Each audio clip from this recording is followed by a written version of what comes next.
Hello friends, welcome back to my YouTube channel. तो मैं हूं सुहाना और मैं आप लोगों के लिए लेकर आती हूं mehndi, makeup and beauty related video. तो आज का हमारा टॉपिक है ब्यूटी पार्लर क्लास डे 2।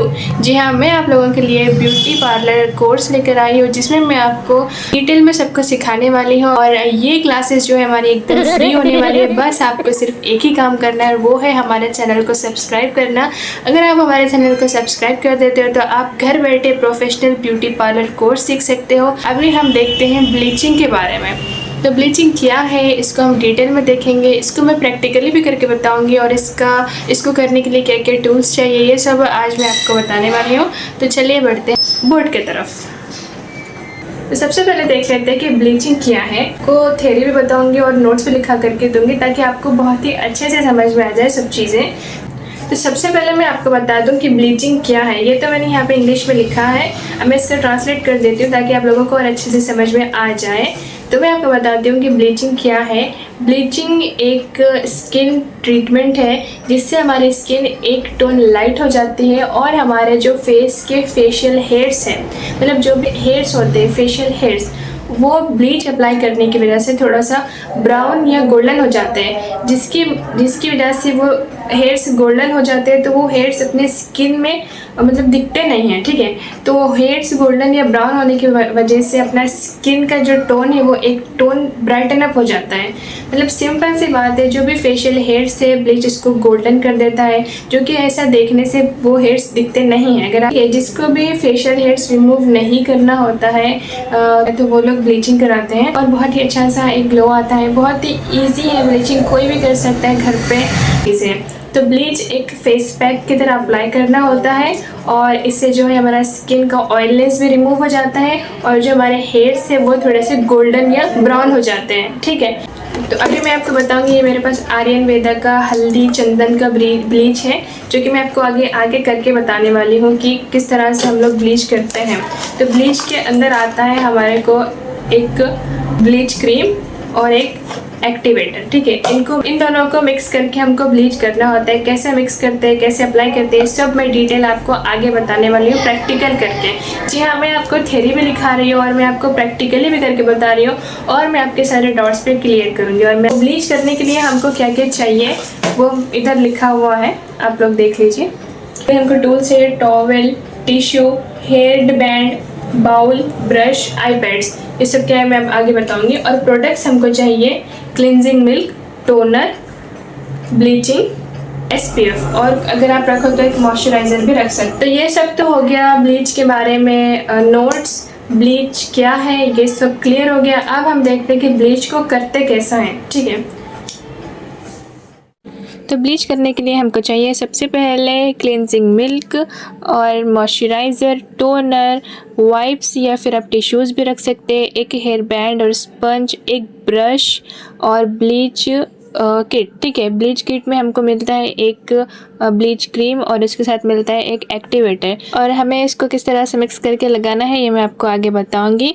लेकिन ब्लीच करने से पहले सबसे पहले हमको करना होता है क्लिनजिंग। तो क्लिनजिंग मिल्क हम करेंगे। तो यहाँ पे मैं क्लाइंट को इस तरह से पहले कवर कर देना है। अगर आपके पास एप्रॉन होता है एप्रॉन वेयर करा दीजिए या फिर कोई भी इस तरह से टॉवल उनके नेक पे लगा दीजिए ताकि उनका नेक मतलब जो भी उनके ड्रेस वगैरह है वो ख़राब ना हो। और इस तरह से हेयर बैंड लगा के हमको क्लिनजिंग करना है। यहाँ पे मैं सिंपली जर्नल स्टेप्स यूज़ करके इजी स्टेप्स यूज़ करके क्लिनजिंग कर रही हूँ।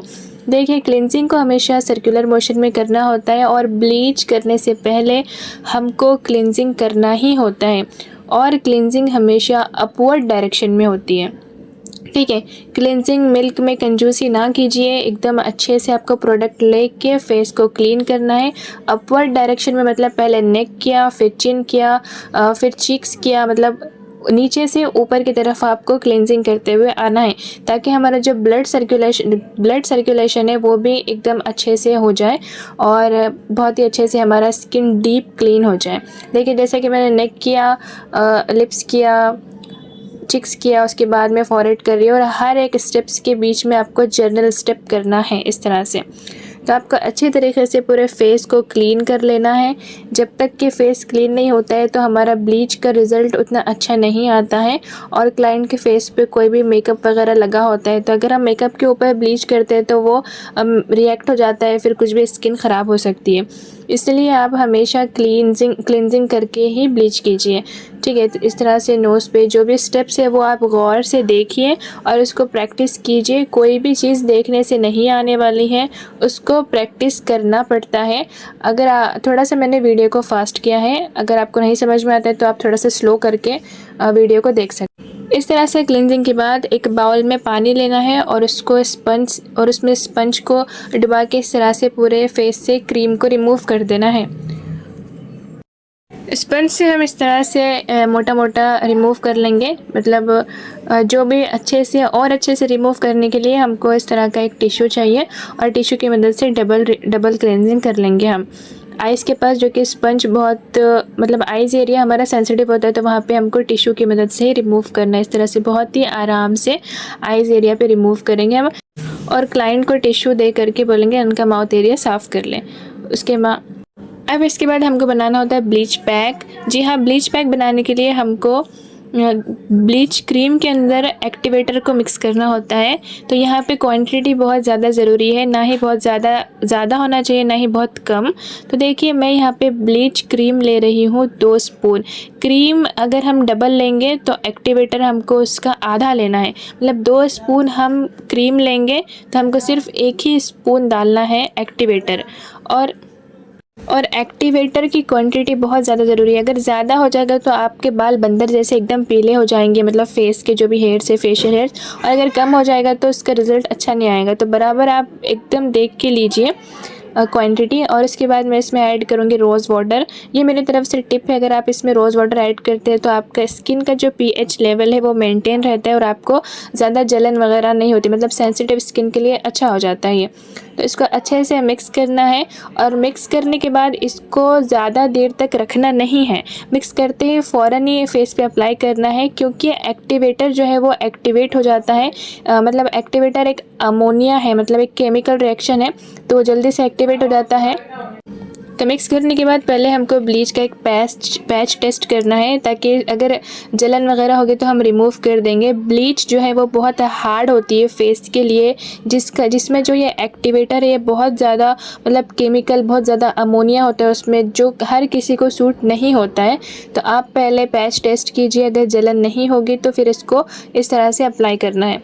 पहले नेक की तरफ अप्लाई कर लेना है, इसको भी नीचे से ऊपर अपवर्ड डायरेक्शन में ब्रश को चलाते हुए इस तरह से ब्लीच को अप्लाई करना है। बहुत ही ध्यान से अप्लाई करना है। जो भी हमारे हेयर्स हैं, जो ईयर के पास हमारे सर के बाल वगैरह होते हैं, उसको ब्लीच क्रीम लगना नहीं चाहिए। अगर लग जाती है तो फिर वो ब्राउन हो जाएगा, जो कि अच्छा नहीं दिखेगा। और इस तरह से सारे फेस पे अच्छे से अप्लाई कर लेना है। आईब्रोज़ के एरिया को भी एकदम ध्यान से लगाना है, एकदम आराम से ब्रश चलाते हुए इधर का एरिया कवर करना है इस तरह से, बहुत ही ध्यान से। अगर आईब्रो को लग जाएगा तो फिर आपकी आईब्रो भी गोल्डन हो जाएगी, अगर गोल्डन हो गई तो फिर हम कुछ भी नहीं कर सकते। इसलिए पहले बहुत ध्यान से ब्रश को चलाना है और अप्लाई करना है। तो गाइज़, अगर आपने अभी तक हमारे चैनल को सब्सक्राइब नहीं किया हो तो सब्सक्राइब कर लीजिए, ताकि आने वाली क्लासेस का नोटिफिकेशन आप तक पहुंचता रहे और आप हमसे प्रोफेशनल ब्यूटी पार्लर कोर्स एकदम आसानी से घर बैठे सीख सकें। तो इस तरह से ब्लीच को अप्लाई करना होता है। हमको आइज़ के एरियाज़ पे ब्लीच अप्लाई नहीं करना होता है। जैसे कि मैंने आपको बताया कि ब्लीच बहुत हार्ड केमिकल है स्किन के लिए, तो आइज़ का एरिया जो है वो सेंसिटिव होता है, इसलिए हमको आइज़ के एरियाज़ पे बिल्कुल भी ब्लीच को अप्लाई नहीं करना है। चाहे क्लाइंट कितना भी बोल ले, आपको उनको समझाना है कि ब्लीच बहुत हार्ड है, इसको हम आइज़ पे नहीं लगा सकते। आप आइज़ पे इस तरह से ककुम्बर लगा सकते हो, जिसको हम ककड़ी बोलते हैं, या फिर आप टिश्यूज़ को रोज़ वाटर में भिगा करके आइस के ऊपर लगा सकते हो, लेकिन ब्लीच को बिल्कुल भी नहीं लगाना है। तो इस तरह से इसको लगा के छोड़ देना है 15 मिनट। 15 मिनट के बाद जब ये अच्छे से ड्राई हो जाएगा तो हम इसको रब कर लेंगे, ठीक है। तो यहाँ पे ये अच्छे से ड्राई हो चुका है। अब मैं इसको रब कर लूँगी। बहुत ही आसान है ब्लीच। आराम से इसको कोई भी कर सकता है, आप इसको घर बैठे भी कर सकते हो। बस आपको ध्यान रखना है एक्टिवेटर की क्वांटिटी ना ज़्यादा हो ना कम हो, बराबर आधे को आधा हो। और आपको ध्यान रखना है कि आइस पे ना लगे, और आपको पैच टेस्ट कर लेना है, ठीक है। पैच टेस्ट तो बहुत ज़्यादा ज़रूरी है। अगर आपकी स्किन को सूट नहीं होगा तो आपकी स्किन रेडनेस हो सकता है, बहुत ज़्यादा रैशेस हो सकती है, जलन हो सकती है, ये सब प्रॉब्लम्स को फेस करना पड़ता है। इसके लिए आप पैच टेस्ट कीजिए।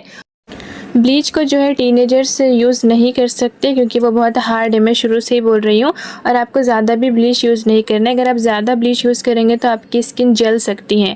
और ब्लीच को 15 दिन में एक बार आप करा सकते हो, लेकिन मैं रिकमेंड करूँगी कि आप ज़्यादा ना कराएं, और टीनेजर्स बिल्कुल भी नहीं कर सकते।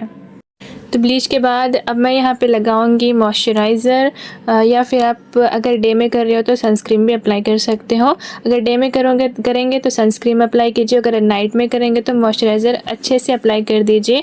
3 स्टेप्स में ब्लीच होता है, पहले करना है क्लिनजिंग, फिर करना है ब्लीच, फिर उसके बाद लगाना है मॉइस्चराइज़र या सनस्क्रीन।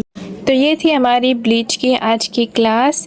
और क्लास 1 हमने लिया है थ्रेडिंग पे, उसका लिंक डिस्क्रिप्शन बॉक्स में अगर आप चाहो तो वो वीडियो देख सकते हो। और अगर आपको ये वीडियो पसंद आ गई हो तो लाइक करके जाइएगा, कमेंट कीजिएगा, शेयर कीजिएगा। मिलते हैं नेक्स्ट वीडियो में। अल्लाह हाफिज़।